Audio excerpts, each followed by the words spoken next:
Germany. This is outrageous because it was his party who set the bar with Biden's DOJ timed indictments like campaign ads.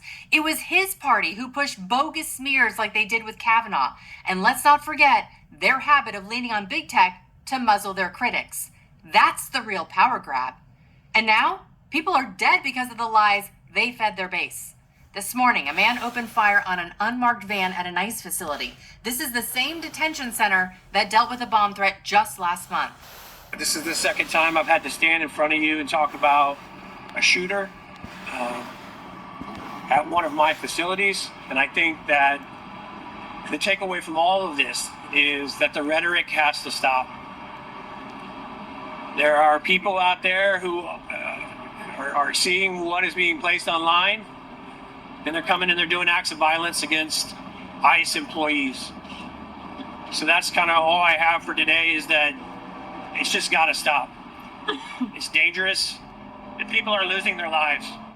Thankfully, no officers were hit, but 3 detainees inside the van were shot, 2 killed, and 1 fighting for their life. These are human beings. Violence is never okay. So our thoughts and prayers are with their families.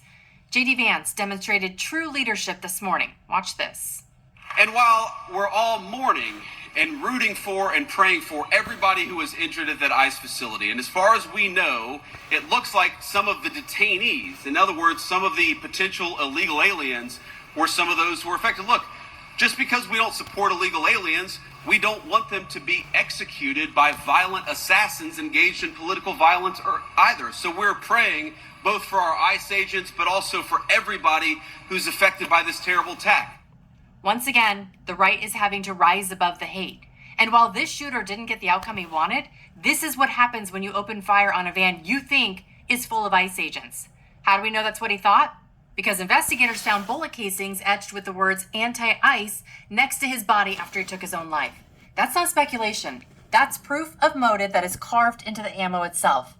And let's not ignore the fact that this facility sits in Jasmine Crockett's district, the same congresswoman who just last week compared ICE officers to slave patrols. See, when politicians vilify law enforcement as Nazis and slave catchers, this is the real world result. But as somebody who understands history, when I see ICE, I see slave patrols. Now, I never lived through the slave patrol period, but if you know the history of policing in this country, then you understand that they were born out of slave patrol. And it's not just Gavin and Jasmine. Even the White House is now slamming Democrat John Larson, who went completely unhinged, screaming on camera that ICE agents are the Gestapo.